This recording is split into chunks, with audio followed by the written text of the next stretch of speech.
Good morning. I'm doing my makeup. So many little things arose today. But let's start with a deep breath. I'm buried amongst all my accoutrement here. My potions and lotions and beloved brushes is my warm fluid. This morning with lots of lipstick on it. So relax. Sit up straight. Shake it off. Woo. It. What is it? And exhale. Take a deep breath in. 2, 3, 4. Hold. 2, 3, 4. Exhale. 2, 3, 4. Hey. Zing. I'm always excited when I've got something exciting to do. And today, I'm going to look at geodes. Yay. So what arose? I just got a message from one woman named Pearl. And Pearl, I think she was spot on. She says she met me a while back at an art show in New York. And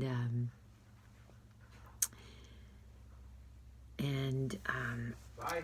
Okay. Bye, honey. I love you. Have a good day.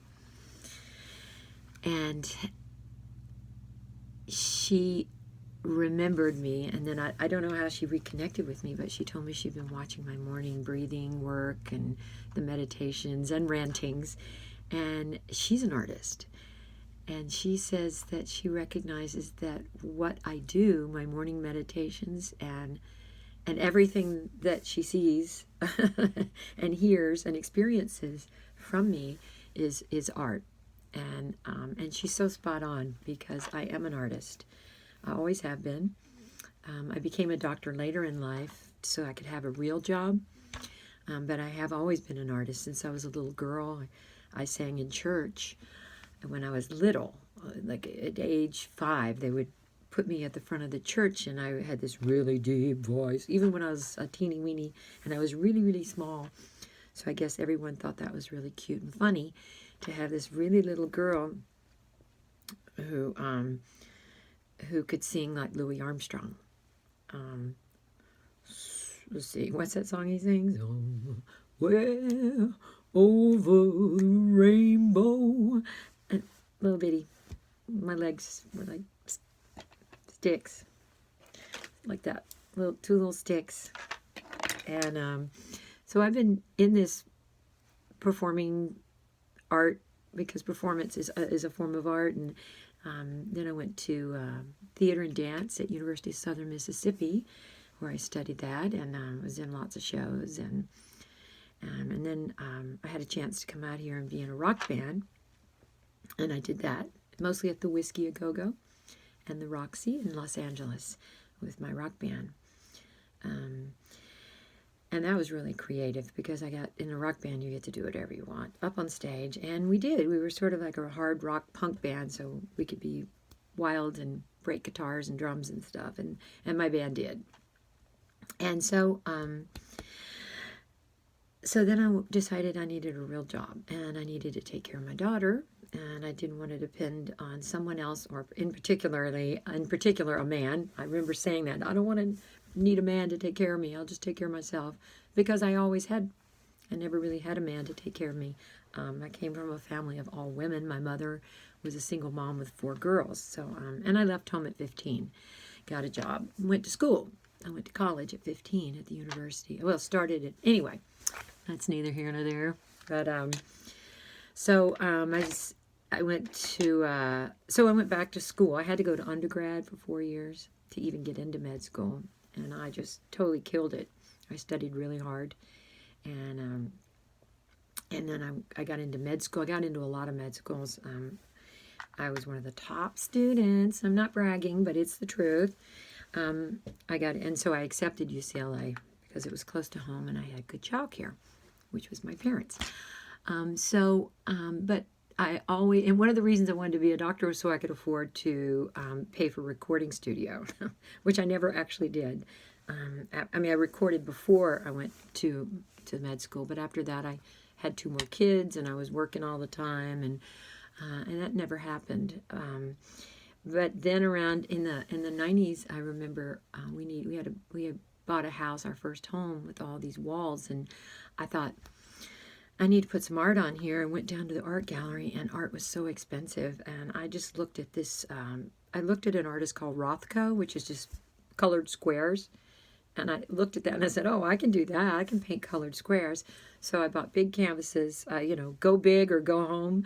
I bought big canvases and I started painting, and I did paint for a long time, and I ended up filling up our imaging centers with like over 100 paintings that I did in 1 year. You may have seen them before. I've done little clips in my stories. One of these days I'll do a designated IG so you can look at it.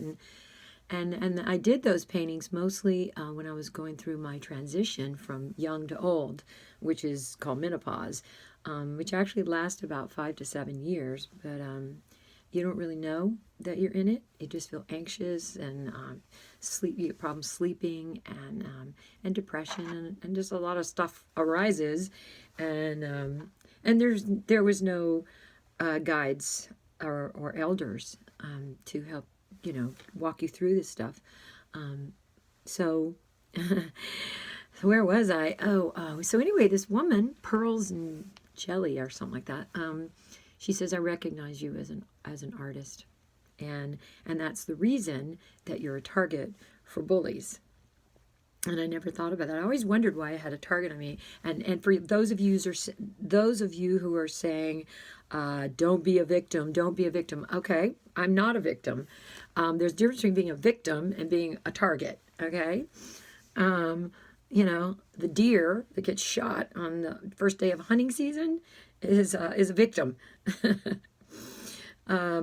or is he a target? I don't know. I guess he's a target because just standing around being a deer makes him a target. But if he gets shot, he's a victim. So I don't know what you guys mean by don't play the victim, or I'm not playing anything. I'm just playing Dr. Deb. That's who I am in this life. This is my performance. I told you I was a theater and dance major, and I figured there's nobody else that could play me but me. I am the best Dr. Deb. Although if someone were to do a movie about my life, please make it Cameron Diaz. You heard this. And back in the old days, people used to say I look like her. Not these days with the hair. I look more like Betsy Johnson. Please, I know. Okay, I'm not copying her. I didn't even know she did this. This was my hairdresser's idea. And because it's art, and I love art, and I am an artist, and that was a transition when I got this hair, was not knowing what it was going to do or create for me and others. I pretty much quit painting after I got the hair and started to be more creative in my dress, because it was as if I took the painting off the wall, my canvases, and went for a walk. And it was so interactive and lovely and immersive, and it engenders a lot of conversations with people, and very kind people and sweet people, and I love your hair, or whatever. It also engenders some mean people. I had a man walk across the street on Balboa Island who saw me, and then he walked all the way across the street to pass me so he could say, and I saw him doing it, so I was on to him. I'm a doctor, so I notice things. I have enhanced vision, hearing. I listen. That's what doctors are trained to do. So I saw this guy come across the street, and so he could pass me, so he could say, hey, Halloween was 2 months ago. And I said, because I was ready for him, I was like, really? That's all you got? That's all you got to say? I said, why don't you walk across the street, come back, and pass me when you come up with something better. So I'm on to you. Remember, there's a reason why in my IG profile it says badass. I know I can't help it. It's the Mississippi rebel in me. I can't help it. I can't help being from Mississippi. You know, 1/4 redneck. Good goddess almighty. And the other 3/4 is educated. So, but one part of my family was farmers. Yep, they worked in the farm. They had chickens and cows and raised vegetables and did all that and canned and snap beans and they had a root cellar, and it was a very strange place in Mississippi to go into the root cellar where it would be 100 degrees upstairs and 60 degrees downstairs. But anyway, where was I? Some of my relatives on that side, like 2 generations back, like my great aunt, she had a toilet out back of the house. And I didn't like going over there. It made me nervous. So anyway, so if you're an artist, I was really, really pleased today that I felt seen and heard and understood by this woman. And it was so warm, and it was like a huge hug that she saw me and reached out to me to hug me and hug me by telling me that she saw me and she heard me and she understood me. And I tell you, that is because I work with addicts and people with PTSD. One of the main causes of addiction is isolation. It's not the substance, because we all have a couple of drinks, but we don't all become alcoholics. It's isolation. And isolation is created when you're in an environment where you are not being seen and you are not being heard. And a lot of those people are artists. They're creative souls, where they want to do or try something new or different, something that, say, like a boy wants to do something and like wear a dress, and he is not allowed because that's wrong in his environment, and for whatever reason. I mean, I don't know. Think of one reason why it's wrong, other than that maybe if you're concerned that your child might be laughed at, and that is a concern. But if you're in a loving, kind, supportive environment, protected, then children should be allowed to play and explore and adventure and do things without feeling guilty or shame. And if they are given this space, then they're going to grow and evolve and be fabulous people. And we try to provide that for my kids. And I think if you follow me and see my kids, they're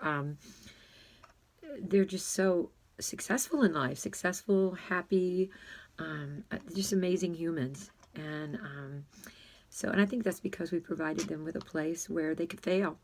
You know, they didn't get beat up if they didn't get an A or a B in a subject. They just got, oh well. Yeah, maybe you don't like that subject. Maybe that teacher's not the right one. Let's change schools. If they were depressed or not having a good time, or something, something was really seriously wrong. Especially in if you see things happening, like your child drawing inward, that's always a good sign, that a signpost that they're not living up to their potential, and you could be part of the problem. And their environment at school could be part of the problem. If they're being bullied, take them out of the environment. I always took my kids out of environments where they weren't thriving. And sometimes that meant homeschool, or boarding school, or something, just a different kind of school. Homeschool with a private tutor. All the public schools have wonderful homeschooling now. And a lot of these, and a lot of the times when this happens is when they go through puberty, which is the exact opposite of menopause, where you're getting these hormones and your body's changing, and you're losing your childhood to become an adult. And on the other end, menopause, you're losing your youth to become a wise person or a wise elder, if you accept it. And we don't discuss that with our teens, the changes in their bodies. And I think it's a really good thing to have rituals and ceremonies to help them to facilitate these changes so they don't get messed up in the head. So they don't, anxiety and depression are at an all-time high, so suicide and addiction. So to offset these things, we need to make our children, and I invite all of us to make them feel loved and understood and heard and seen. And the way to do this is to listen to them and let them feel comfortable and safe to be able to share something with you without being shamed. And remember, you can take them out of any environment where they feel bullied or unsafe. To give them comfort, that's our job, and it's our duty. And so I think that this woman reaching out to me this morning to give me that comfort, it really felt good. I don't feel isolated. Burning Man is a community of creatives that gives you love, that sees and hears. And I mean, I've had people come for the first time and just break down crying sobbing because it's the first time they ever felt seen. So and all of us have this, we don't all have to be right in the middle, narrow. So another thing I would like to invite all of us, women and men, is to not gossip about others. Please, just keep it to yourself, even if you're thinking it. I know that we women don't typically support each other. It seems like there's some kind of competition when there isn't. There's enough of everything to go around, and that competitiveness comes out. Like if, let's say, we see a woman who's had plastic surgery or who's had her lips injected or whatever, who's wearing something that's appealing, and we say something to put her down, like, oh well, she gets injections to make her lips look like that, or she's had a boob job, or oh well, she wouldn't be this or that if she wasn't married to that really rich guy. So let's just say, hey, yeah, she looks great, she wanted to do that, and it's up to her. So let's just support one another. Let's think of 3 things kind to say, and not gossip, and especially think of 3 kind things to say about yourself. Okay, not just others, about you. What are you? Are you good? Are you loving? Are you kind? Are you compassionate? Do you volunteer and do good for others? And also, don't live your life, trying to please others. That's different. I know we women especially are people pleasers. But really, if you just be kind, then usually you will please. Okay? But anyway, I just want to say thank you. That woman that saw me this morning, she says I'm just a work of art. And when she was in art school, somebody was criticizing her work of art, saying that, something that looked like she spilled a glass of red wine on her canvas. And people make fun of my hair. It looks like a rat's nest. If I had a rat, I would not let him nest in my hair. Although I have found a bee, and I found it when I was showering, and it stung me. Damn. And I love the bees. But my hand hurt, all throbbed for 2 nights. I couldn't sleep. So, anyway, I just want to give you all hugs. Thank you for supporting me and protecting and seeing each other and hearing one another and being more compassionate. That's what compassion is. Just see each other so that we join hands and hearts in this community. We're a virtual community now. Let's support other women. Let's support other men. Let's support our gender choices, because it's, sometimes we don't have a choice. We are who we are, and we want to be our authentic selves. And I just really want to invite all of us to love and support everyone. Okay? I love you. Namaste. Namaste. Go to Quartzsite. And if you're there, I'll see you there. Okay? Look for me. I'm wearing pink. I love you.